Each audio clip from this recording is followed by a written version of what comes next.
Soyez bénis. On est heureux aujourd'hui de vous accueillir sur notre chaîne Tout est possible TV. Une fois de plus, si vous êtes connecté à cette chaîne, c'est que vous avez soif d'entendre la parole de Dieu. Et nous croyons, nous faisons partie de ceux qui croient que c'est la parole de Dieu qui nous change, qui nous libère. Jésus a dit, vous connaîtrez la vérité et c'est la vérité qui vous rendra libre.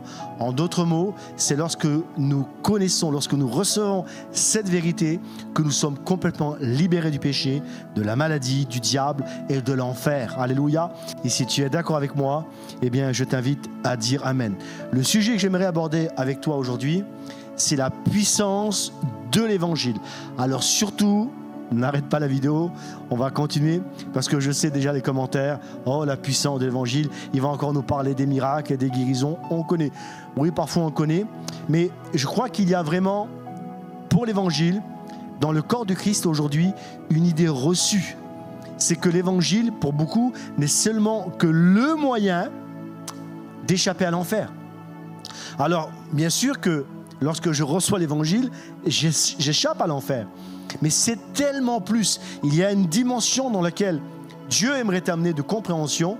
Et c'est cette dimension pour laquelle d'ailleurs le Fils de Dieu est mort à la croix du Calvaire. J'aimerais avec vous ouvrir un verset dans l'Épître aux Romains, chapitre 1er et verset 16, où l'apôtre Paul va dire « L'Évangile, c'est une puissance de Dieu pour le salut de quiconque croit. » Et j'aime bien le mot « quiconque » parce que le mot « quiconque » inclut qu'il n'y a aucune distinction. Quel que soit ton passé, ton histoire, quel que soit ton rang social, eh bien, il n'y a pas de distinction pour toi pour que tu puisses recevoir cette puissance. Mais j'aimerais te dire, avant d'aller plus loin, que cette puissance, elle n'est pas seulement, et sans minimiser tout ce que Dieu fait, elle n'est pas seulement le fait d'échapper à l'enfer et d'aller au ciel, mais cette puissance est véritablement rentrée dans une dimension où Dieu est le Seigneur de ma vie, où Dieu t'appelle à régner sur des circonstances et des situations qui, en dehors de lui, tu ne pouvais pas le faire. Alléluia. Et si tu es d'accord avec moi, aujourd'hui, je t'invite à dire Amen. Amen. Gloire à Dieu. Alléluia. L'évangile ou la puissance de Dieu, alléluia, amen. Mais parfois, par notre mauvaise compréhension, eh bien, on peut ne pas vivre cette puissance. En d'autres mots, on peut être quelque part possesseur d'un trésor, mais parce qu'on ignore qu'on possède ce trésor, eh bien, on ne peut pas en jouir. C'est pas le tout de posséder des biens, mais si on ne sait pas qu'on les possède, on n'en jouit pas. C'est l'apôtre Paul qui va donner cette allégorie dans l'Épître aux Galates en disant que tant que l'enfant demeure dans les maisons, il n'est pas plus grand qu'un esclave.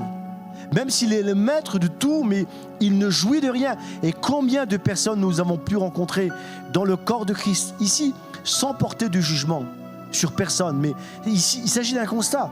Des personnes qui viennent vous dire, oui, moi, je suis spirituel, je suis chrétien, j'ai rencontré Jésus. Et quand on voit leur cheminement au bout d'1 an, 2 ans, 3 ans, on sent un fardeau, on sent un poids. Et on leur pose des questions. Ça va dans le Seigneur? Et ils te disent, ça va tout doux, tout doux. Et c'est toujours tout doux, indépendamment des circonstances. Qu'ils soient riches ou pauvres, ça va tout doux. Pourquoi? Parce qu'on l'a mis un fardeau sur leur cœur. L'évangile est une puissance de Dieu. Et nous avons un problème dans notre société. C'est que pour recevoir une vérité tellement aussi grande que ça, eh bien parfois il faut un cœur d'enfant. Je m'explique. Donnez un cadeau immense à un enfant et faites-lui une promesse. Il va le saisir. Mais si vous faites le même cadeau, la même proposition à un adulte, il va croire que vous vous moquez de lui. Or, l'évangile se traduit de la manière suivante, c'est la bonne nouvelle. Et cette bonne nouvelle est tellement bonne qu'elle paraît même incroyable. Cette bonne nouvelle, c'est que non seulement mes péchés sont pardonnés, non seulement ma culpabilité a été clouée dans le corps de Jésus, ma maladie a été portée dans son corps, mais je suis héritier avec lui des promesses. Alléluia. Mais parfois, nous sommes là et nous sommes un petit peu comme bloqués, paralysés. Et le diable arrive malheureusement à travers toutes sortes de techniques à nous intimider. Et parfois on est dépassé et on voudrait peut-être jouer des coudes et se battre et faire nos efforts. Mais Dieu nous témoigne dans sa parole que ce n'est pas nos efforts que nous allons fournir qui vont permettre à Dieu d'opérer dans nos vies. En aucun cas. Aucun de nos efforts ne va pouvoir permettre à Dieu d'opérer dans nos vies. Seulement notre obéissance. Mais l'obéissance, c'est simplement lui faire confiance. Il y a une histoire qui est dans la parole de Dieu qui me rappelle que faire confiance à Dieu et avoir une attitude de reconnaissance et de louange permet à Dieu d'opérer dans ma vie. Amen. Et cette histoire, elle se passe dans l'Ancien Testament. Elle se passe dans le 2e livre des Chroniques. Au chapitre 20, il s'agit du roi de Juda qui s'appelle Josaphat, qui est encerclé par des armées nombreuses. Et malgré qu'il ait une armée lui aussi, il sait qu'il est tellement limité. Il a ses limites pour combattre cette armée. Donc, il sait très bien que s'il envoie son armée face aux armées nombreuses qui l'entourent, il ne peut rien faire. Alors, la Bible dit que Josaphat va aller dans la présence de Dieu. Il va commencer à chercher Dieu.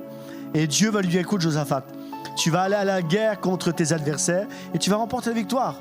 Mais avant ça, il faut que tu établisses une stratégie. Et là, tout le monde dit Amen. Ça, c'est intelligent. Quand on va à la guerre, il faut une stratégie. Alors, comment qu'on va faire, Seigneur?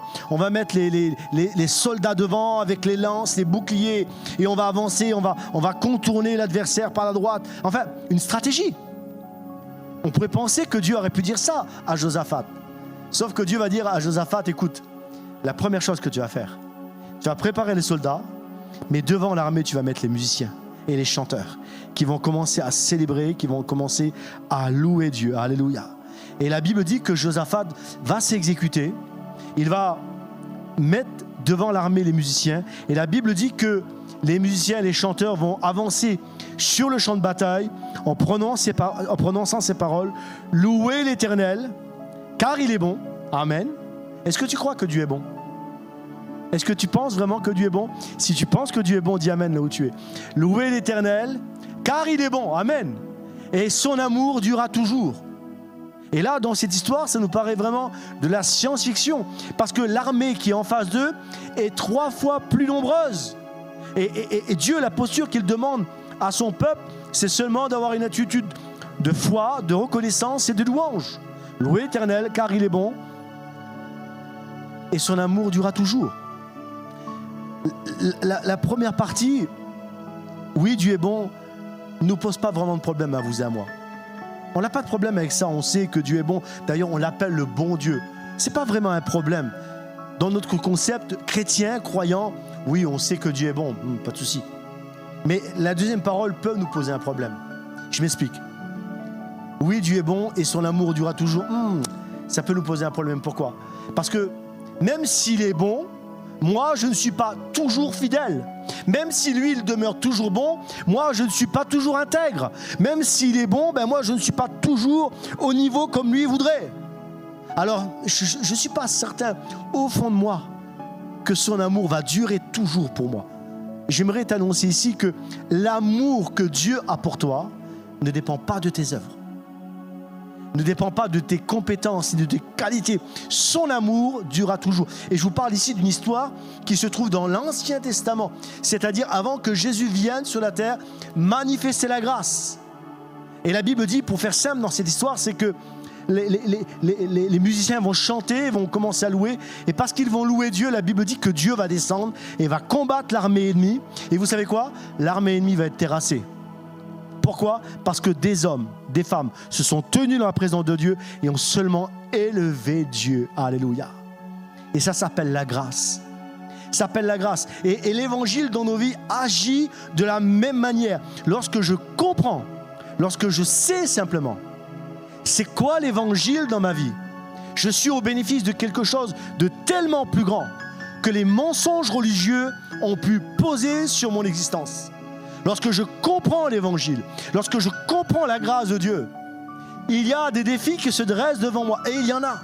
Je ne vous dis pas que vivre la vie chrétienne, c'est une vie sans défi et sans difficulté. Je ne vous dis pas que marcher avec Dieu, tout sera sans problème. Bien au contraire. Mais je viens t'annoncer une bonne nouvelle. Alléluia. Là où tu es, alléluia. Et si tu saisis cette parole, dis Amen. Je viens t'annoncer une bonne nouvelle. Quels que soient les défis que tu traverses, la grâce de Dieu est surabondante dans ta vie pour renverser les problèmes et les difficultés. Alléluia. Et pour t'amener dans une dimension de gloire et de grâce. Amen. Amen. Dis Amen là où tu es. Si tu saisis cette parole, dis Amen avec moi. Éphésiens chapitre 2 et verset 8. Je lis ici une version anglaise amplifiée. C'est par grâce gratuite, faveur imméritée de Dieu que vous êtes sauvés. Alléluia. Il s'agit ici d'une faveur imméritée de Dieu que nous sommes sauvés. Alléluia. Délivrés du jugement et rendus participants du salut de Christ. Alléluia. Par le moyen de la foi. Ce salut ne vient pas de vous et de vos propres œuvres. Il n'est pas venu par vos propres efforts. Écoute bien, c'est un don de Dieu qui s'obtient simplement par la foi. En d'autres mots, la grâce, elle donne, la foi, elle saisit. Amen. Alléluia. Et si tu saisis cette parole, je t'invite à dire Amen. Amen. Amen. Le problème, c'est que, et je parle ici d'un constat, c'est que dans l'Église, beaucoup de personnes reçoivent la grâce sans vraiment en comprendre le sens. Reçoivent la bonté de Dieu sans en comprendre l'essence même. Et voyez-vous, là nous avons un problème, c'est que nous risquons d'être appauvris. Car si nous ne savons pas reconnaître la grâce et la miséricorde, nous ne saurons pas la donner et la distribuer suffisamment.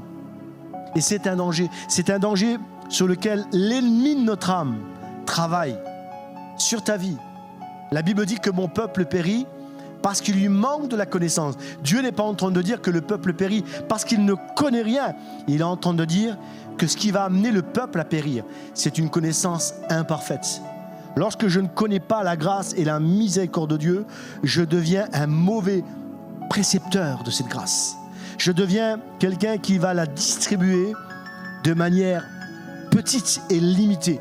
Mais je prie dans le nom de Jésus que tu sois un dispensateur de la grâce complète et parfaite. Alléluia.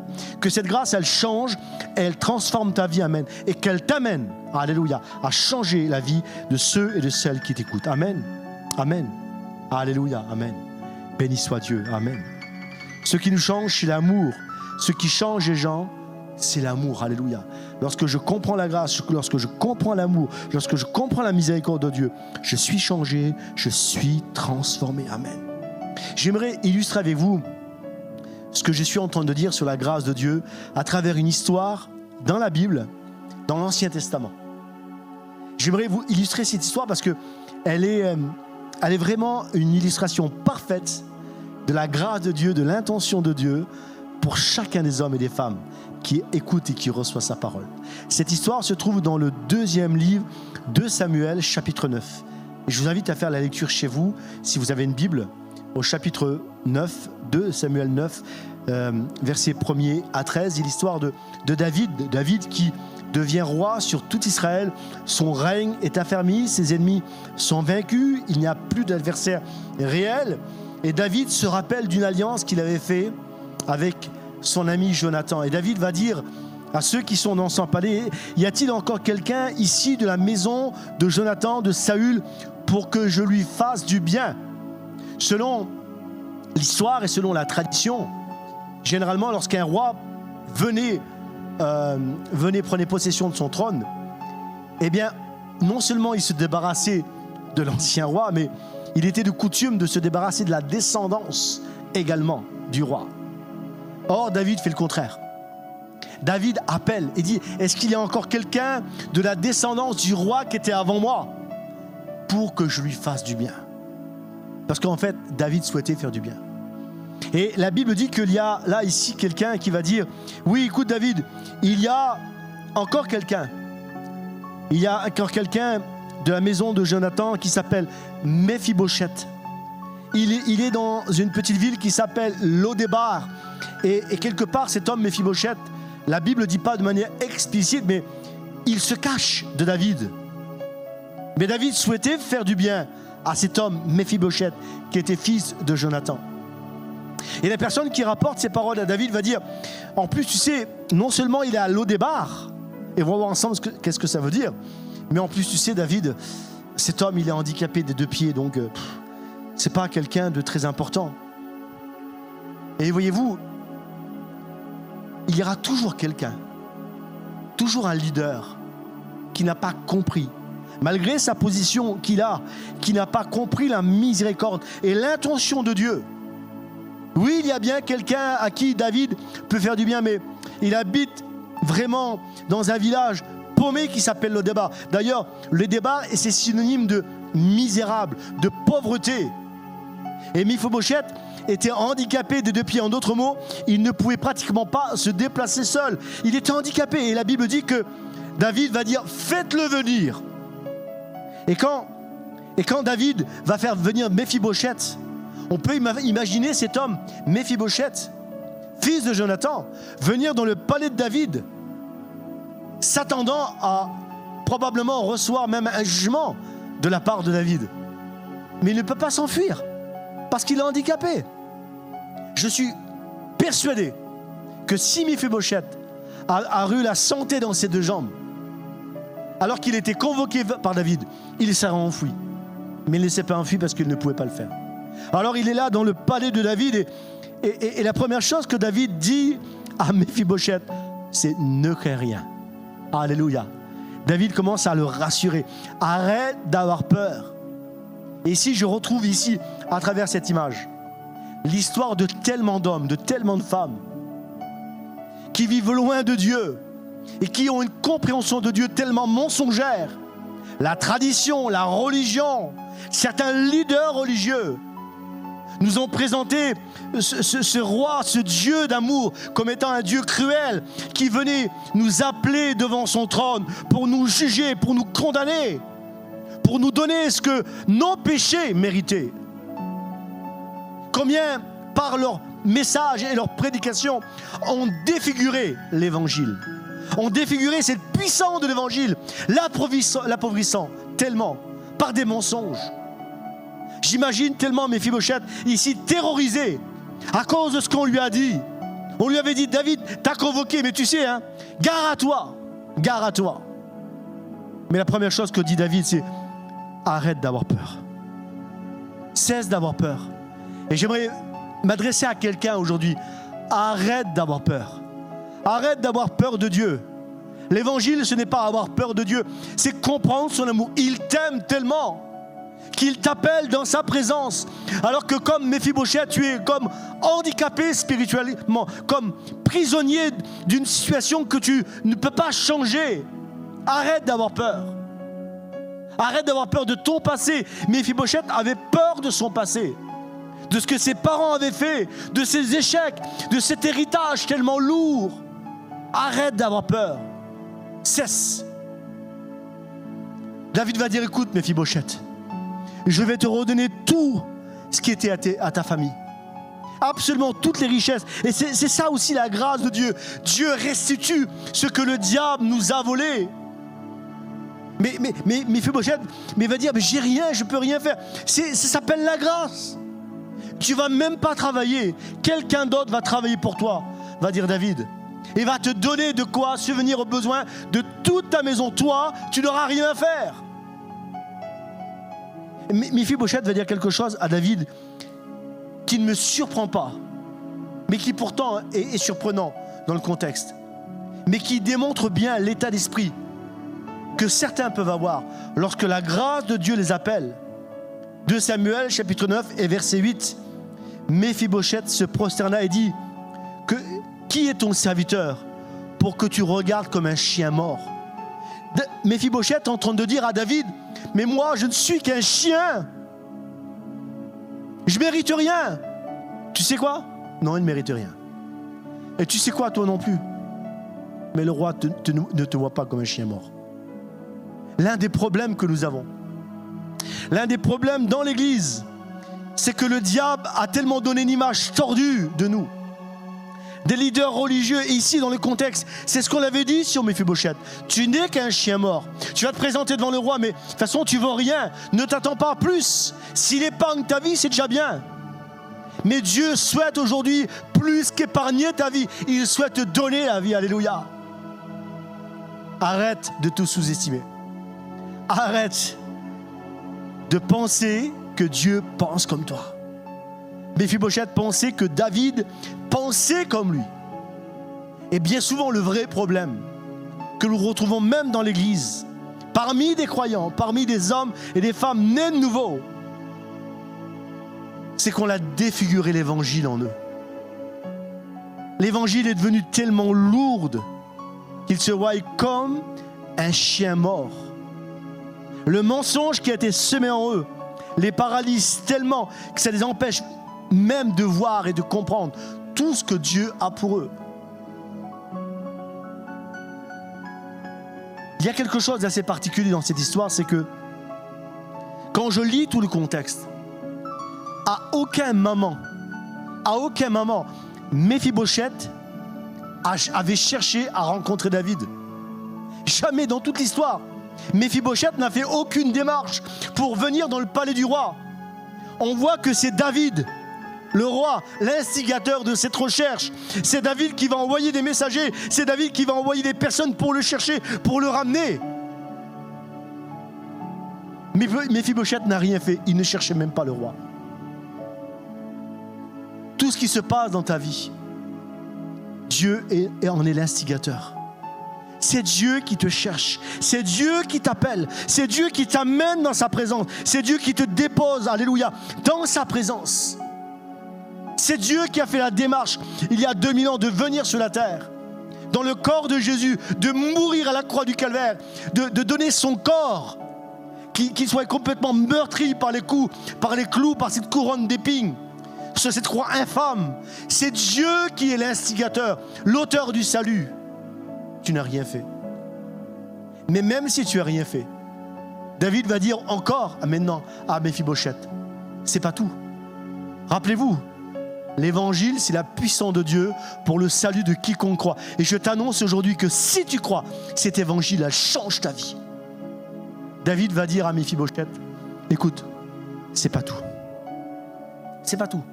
À partir d'aujourd'hui, tu mangeras tous les jours à ma table. Tous les jours. Il y a à la table du roi David, il y a les princes, il y a la princesse, il y a les ministres, il y a les généraux, il y a le roi, alléluia. Et au milieu de tous ces illustres personnages, il y a cet homme qui est toujours handicapé. Cet homme qui avait un passé tellement étrange, qui a le droit de venir à la table du roi. Je viens t'annoncer ici. Et je brise à travers cette parole les mensonges que l'ennemi a posés sur ta vie. Je viens t'annoncer ici qu'à cause de l'œuvre de la croix, tu as le droit, alléluia, de venir t'assire à la table du roi des rois. Dieu te donne ce droit légal en Jésus-Christ. Hébreux, chapitre 4 et verset 16. Je prends également la version anglaise amplifiée. Approchons-nous donc sans crainte, avec assurance, avec hardiesse, du trône de la grâce, le trône de la faveur imméritée de Dieu, envers nous qui sommes pécheurs, afin d'obtenir miséricorde pour nos manquements et de trouver grâce pour être secourus au bon moment dans nos besoins. Une aide appropriée, opportune, venant jusqu'au moment où nous en avons besoin. Tu as aujourd'hui, alléluia, à travers cette grâce merveilleuse, de t'approcher du trône de la grâce et d'être secouru. J'aime ce que dit l'auteur ici, d'être secouru dans nos faiblesses. À travers ce message ici, je balaye des mensonges religieux qui se sont installés, téléchargés en toi. Quels sont les efforts que tu dois fournir? Est-ce que tu dois faire un pèlerinage ou autre chose? Je n'ai rien absolument contre les personnes qui font les pèlerinages. Quel est l'effort? La Bible dit que c'est par grâce que vous êtes sauvés. Alléluia. Mais le moyen qui me permet de rentrer dans cette grâce, dans cette puissance de Dieu, alléluia, amen, qui est tellement grande et illimitée, c'est la foi. C'est la foi. Alléluia. J'aimerais prier aujourd'hui pour toi. Et je t'invite également à faire cette prière. Là où tu es. Oui, Seigneur, comme Méphibosheth, je crois, Seigneur Dieu, que je ne peux rien. Je crois que je ne peux absolument même pas venir. Méphibosheth ne pouvait même pas venir par ses propres forces. C'est le roi qui vient le chercher. Tu ne peux pas venir à Dieu. C'est Dieu qui vient te chercher. La preuve en est. Aujourd'hui, tu es connecté à cette vidéo. C'est Dieu qui vient te chercher chez toi, dans ta maison, à travers cette prédication. Et depuis combien de temps il te cherche? Il t'attire à lui. Alors fais cette prière avec moi. Seigneur, je crois, oui, que je ne peux rien. Mais aujourd'hui, j'accepte de me laisser porter, de me laisser transporter devant le trône de ta grâce. Je crois que tu es celui, Seigneur Dieu, qui, à travers, Seigneur Dieu, peut-être toutes mes difficultés, mes combats, mes luttes, viens me secourir. Alors que mes limites sont là, Seigneur. Mais aujourd'hui, je ne regarde pas à mes limites, mais je veux m'attarder, Seigneur, plus que jamais, à ta miséricorde qui, elle, est sans limite. Et je reçois, Seigneur, par la foi. Je reçois par la foi, Seigneur. Je suis introduit dans ta présence. Je suis introduit à la table du roi des rois. Seigneur, je récupère, je reprends, Seigneur, ce que le diable m'a volé. La destinée que j'avais, les biens que je devais avoir, je les récupère dans le nom de Jésus. Amen. Et si tu crois dans cette parole, dis Amen avec moi. Romains chapitre 8, verset 31 à verset 32. Que dirons-nous donc à l'égard de ces choses? À l'égard de tout ce qui vient d'être dit ici. L'Épître aux Romains, quand vous lisez dans son ensemble, est un exposé de la justification et de la grâce. Et Paul va dire, que dirons-nous donc à l'égard de ces choses? Si Dieu est pour nous, je te pose une question, est-ce que Dieu est pour toi? Et là où tu es, je t'invite à dire Amen. Si Dieu est pour nous, est-ce que Dieu est pour toi? Oui, on l'a vu ensemble, Dieu est pour toi. Alors qui sera contre nous? Personne. Verset 32. Lui qui n'a pas épargné son propre fils, mais qui l'a livré pour nous, comment ne donnera pas toute chose avec lui? Dieu veut te donner toute chose avec lui. Absolument tout. Paul est en train de dire ici, parce que Dieu n'a pas épargné son fils pour toi à la croix du calvaire. Il est celui qui te donne toutes choses avec lui. Alors arrête d'avoir peur. Arrête de douter.